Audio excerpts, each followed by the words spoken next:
It's like I really want to make a positive impact in the world. And so when I'm applying to things, it's like I'm always talking about these things. And like I've adopted this just try and see mentality. And I feel like I might just take that as my tagline because I really be saying that and telling people that just try and see because you never really know like what doors could open. Other people's destinies are attached to yours. So the work that you might actually be doing will really impact someone really positively. And that's one thing that I'm hoping to do. I don't really see this title of president as just like holding a title. Like I really wanna like I want it to be culture setting. Like when I'm thinking of events and I don't just want to be running events, I wanna like be building culture and stuff like that.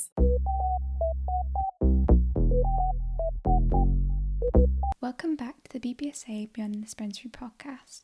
Today I'll be speaking to the most inspirational pharmacy students that I know. Annette is a third year pharmacy student as well as her PharmSoc President. From international events, leadership opportunities to winning Student of the Year award at her university, she's one of the most incredible people that I know. Listen to find about her journey and her tips along the way. Hi everyone, my name is Annette Chisom and I'm a third year pharmacy student here at the University of Manchester, and I'm also the president of its PharmSoc, and I'm also the BPSA liaison for Manchester. Wow, you are one of the most inspiring pharmacy students that I know. So I was just wondering what got you into pharmacy and what sort of led you up into this role and into this career. So it's actually a very funny question because at first I wanted to be a dermatologist. Like if I was to have studied medicine, I only wanted to do dermatology. And that is because I loved skincare, I loved the products, and I was like, and then at some point I was like, it's not just like acne or eczema, like there's some really gruesome conditions. So I was like, I don't know, let me just take a gap year. And then I remember sitting in my bed, like back in Wolverhampton. And then my teacher calls me because she collected our phone numbers just so, to check up on us here and then. And she called me and she's like, I don't want you to do a gap year. So I'm like, okay, well, I don't know what to do. And she's like, oh, what other course are you thinking about? And I was like, I had heard of pharmacy, but I didn't really know pharmacy that well. I just heard about it. And I was like, I know that it's something health related. And I knew I wanted to study a healthcare course. I was like, you know what? Yeah, I'm thinking about that. And she was like, yeah, I have a friend that's a pharmacist. I feel like you'd be good at it. And then I was like, okay, let me apply. So then I applied. I went on UCAS, so I had to go through clearing. And then, yeah, I got a place at Brighton for pharmacy with integrated foundation year. But I knew I wasn't going to stay there. So I was like, even before I went, I was like, I'm going to try to transfer to another uni. So then I applied through UCAS again. It was between Manchester or Bath. And I was like, I can't lie, Manchester is calling my name. Because I think it wasn't really my dream uni, but it was a uni that I was just like thinking about a lot. I was like, Manchester would be nice. I don't know why, but I really think it was meant to be. I think it was fake because once I came here, things just started picking up. And I was like, wow, so yeah, that's the journey. That's really amazing. And you mentioned a bit about your different roles that you've got involved with. So how did you get involved with being PharmSoc President, and what sort of things were you getting involved in during your first few years in Manchester? Okay, so in terms of being FarmSoc president, I kind of like wanted to do something extracurricular. I think I've always been like that as a kid. I was even telling my friend this a couple days ago, and I was like, I don't know why I'm like this. Like, I always feel like I have to do something alongside like studies or something because I was even like part of the local youth council back in Wolverhampton, and yeah, and just it just carried on. I think the only time actually was in foundation year in Brighton. I was like, I'm not doing anything. I need to get my grades in case I want to like move somewhere else.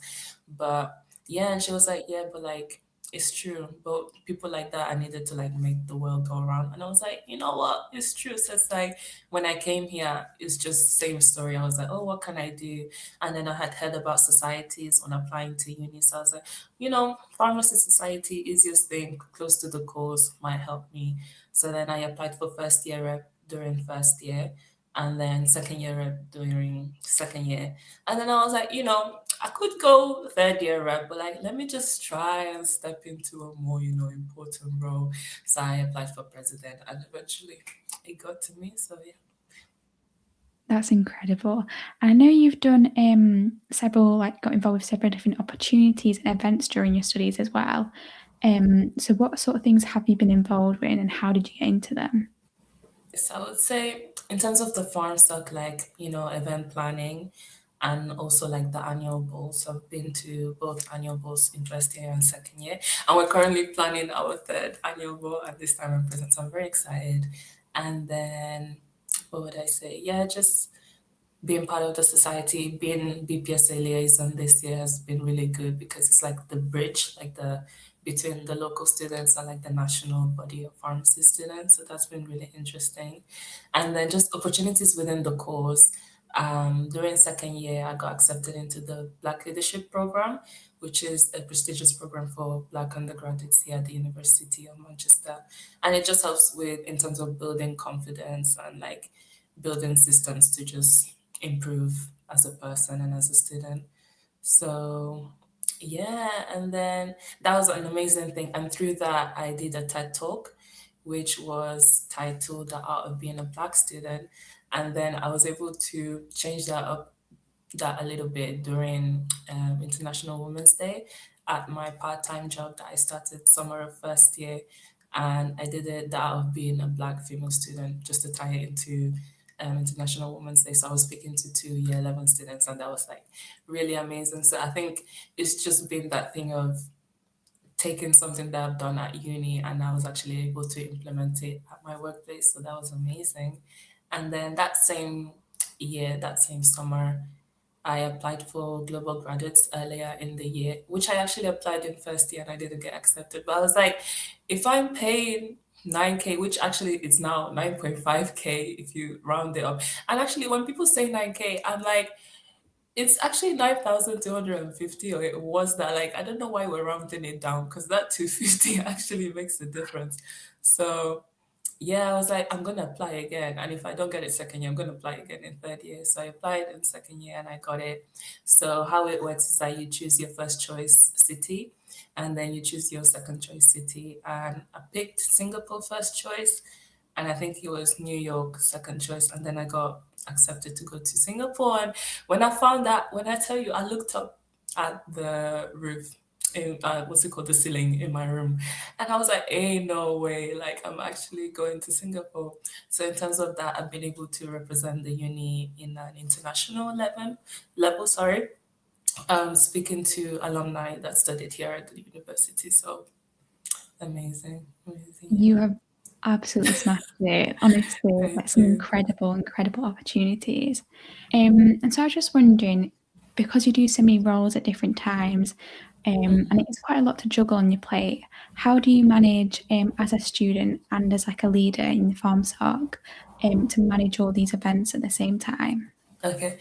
So in terms of managing the different roles, I kind of like I tell everyone my calendar is literally like Jenga. Everything is color coordinated. So fun stuff I have in pink, really important stuff like uni deadlines is in red. FarmSoc related things are in purple because Manchester, the purple color, and just trying to make sure that when I look at my calendar, it's like okay, I know what type of thing is happening in the week, and especially with like this leadership role, I kind of treat it as like a module because there's a reason why people are just have trusted me with this position. So especially being like the person, I don't want to say the person at the top, but like the person that is kind of like, if I'm not doing anything, the rest of the team won't really do anything. And not to say that is like their fault because pharmacy is a very demanding, very very demanding course. So I think a lot relies on, I would say, me like saying, oh guys, let's do this, or like pushing to do things, just because it's like sometimes you just need that little push. So yeah, I think also realizing that like leadership and like trying to do a change in the world, it doesn't require burnout. And yeah, trying to make an impact doesn't require burnout, which I think is difficult because when you have this type of role, I think you might understand yourself as well. as publications officer for the BPSA. It's like, you don't want to burn out, but you have like people that are relying on you to do something. And not to talk about, well, for me, it's like the full cohort, so first year to fourth year pharmacy students, but I can't imagine how it must be for like the national body of pharmacy students. So yeah, it's a little bit like that. I'm still learning, it's a work in progress. That's why I don't think I'm just a pharmacy student, like I'm a student of life. So yeah, just take one day at a time. And. That is so amazing and really well said as well. I was just wondering, a bit more personal, what sort of motivates or what inspires you to keep going and to keep getting involved with all these opportunities? I think for me, especially because of my faith as a Christian, it's just like, I don't know, I feel like access to, when it comes to pharmacy, access to medication, it shouldn't just be based on geographical location.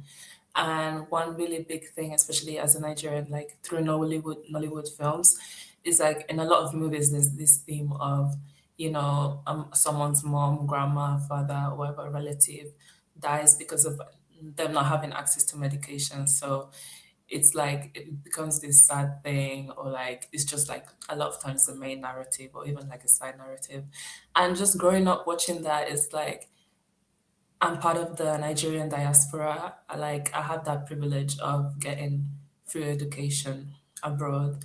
And I've understood that from a very young age, especially being the oldest daughter, like back in Spain and then moving here. It's like I really want to make positive impact in the world. And so when I'm applying to things, it's like I'm always talking about these things. And like I've adopted this just try and see mentality. And I feel like I might just take that as my tagline, because I really be saying that and telling people that just try and see, because you never really know like what doors could open. And a lot of people are like, oh my gosh, Annette, wow, wow, wow. But it's like, results may vary, but I like when you send the application, it's up to someone else, like, and their criteria.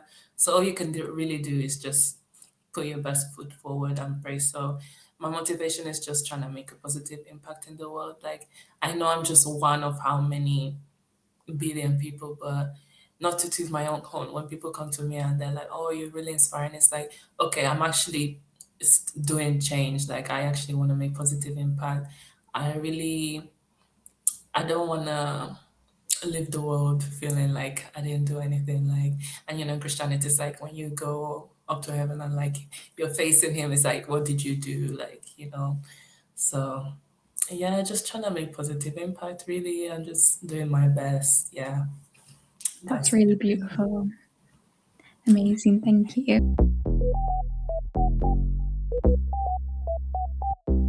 With annual conference just around the corner, I hope you've got your tickets ready for a week full of networking, socialising, and opportunities in pharmacy.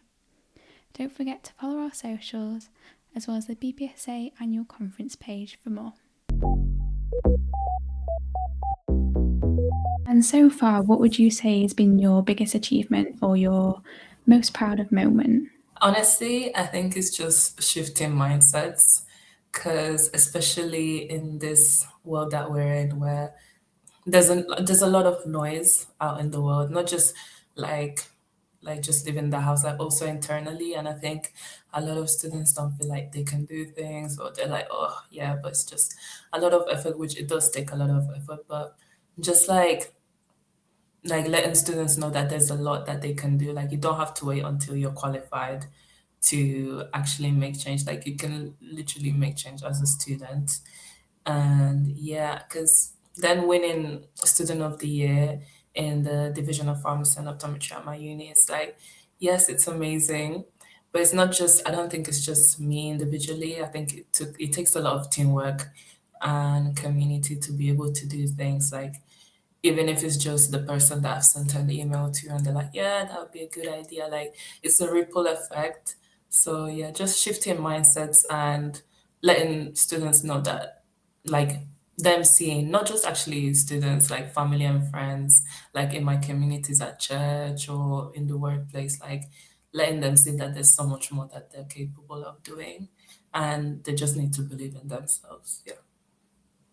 Yeah, thank you. I definitely can see that you're making an impact as well. I have seen it when I go to events and you're speaking to people, you just light up the room, and I can tell people are Oh, listening and getting engaged. So trust me, you're doing amazing. thank you. You too, girl. You too. Thank you. So, what are maybe some of the challenges and rewards of being a PharmSoc president? I would say that some challenges are capacity.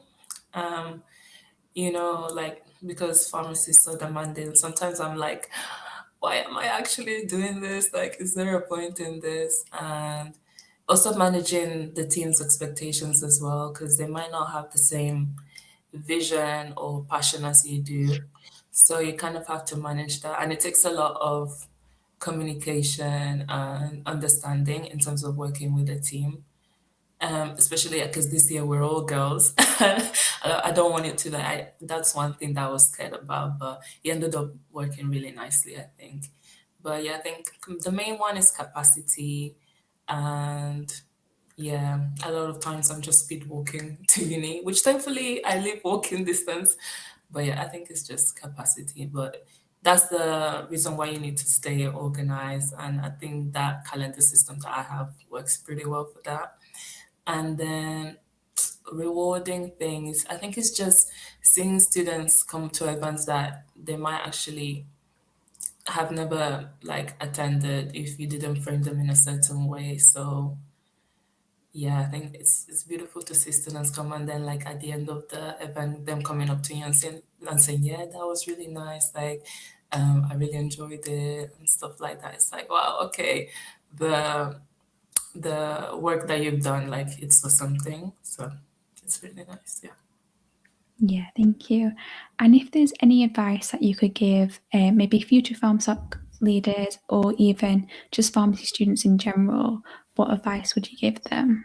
Yeah, I would just say if there's change that you want to do, just do it. Like if there's an issue, like if there's a gap, try to work around it. If there's an issue, like organize around it. Like you just speaking to your lecturers and like the department about things that you'd want implemented, it can really do a massive change in your community. Because I've seen it like in a pharmacy school, like the integration of a prayer room in the building back in first year, and like a work was it a work? No, it was like a information package for students of faith during placement and just during the course as well. So yeah, just believe in yourself because you actually never know. I think there's this one thing I had like a while ago, and it was like your other people's destinies are attached to yours. So the work that you might actually be doing will really impact someone really positively. And that's one thing that I'm hoping to do. I don't really see this title of president as just like holding a title. Like I really wanna like I want it to be culture setting. Like when I'm thinking of events, and I don't just want to be running events. I want to like be building culture and stuff like that. So I'd say just do it like this one because you never know what might come of it. And I've seen it myself. It's like wow, opportunities will come my way, and it's like if if I had known, I would have never expected this, like this position that I'm in back in first year. I was just putting myself out there and seeing what could come of it. Sometimes because it's fun, sometimes it does make your CV look good, but that I think I've overcome that stage where it's like, oh, just for CV. Now it's really like, oh my gosh, like I can do positive impact, like I can do these things and it'll benefit other people. So like, let me just run for it. You never know. So yeah, I think I would say that. Yeah. And in terms of yourself, where do you think you'll see yourself going in, say, the next 5, 10, 15 years?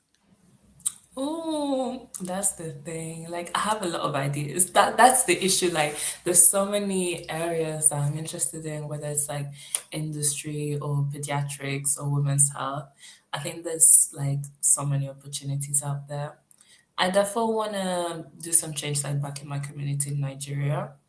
I think that would be really nice. I don't know. We'll see where God takes me, but I think that'd be a beautiful thing to be able to take my education that I like I went through abroad back home, and I don't know whether it's setting up a pharmacy, whether it's just a charity, whether it's just helping people like leaflets. I don't know what it could be, but yeah, I really want to do that. And then in terms of pediatrics, I might do some work around there because one thing I like to do, I like to just look back at like what I've done. I've been doing that really like lately. I think during exam season this January, I was really deep in life. Like I was like, oh wow, like after like graduation is coming soon. It's no longer, oh, we're graduating in 2027. It's like graduation is next year, hopefully by God's grace.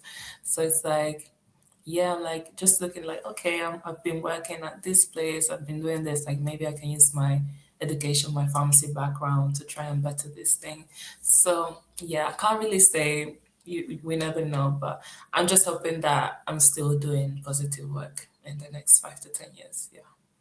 I think you definitely will be. Your future is so bright, and I think you're going to do incredible things. I'm going to go on some quick fire questions. If that be okay with you? Okay.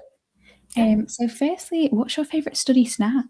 Favorite study snack? I actually don't really snack that much, so I would literally just say water and vibes. Yeah. You can't go wrong. You can't. Um, and what's your favourite place to study on campus or off campus?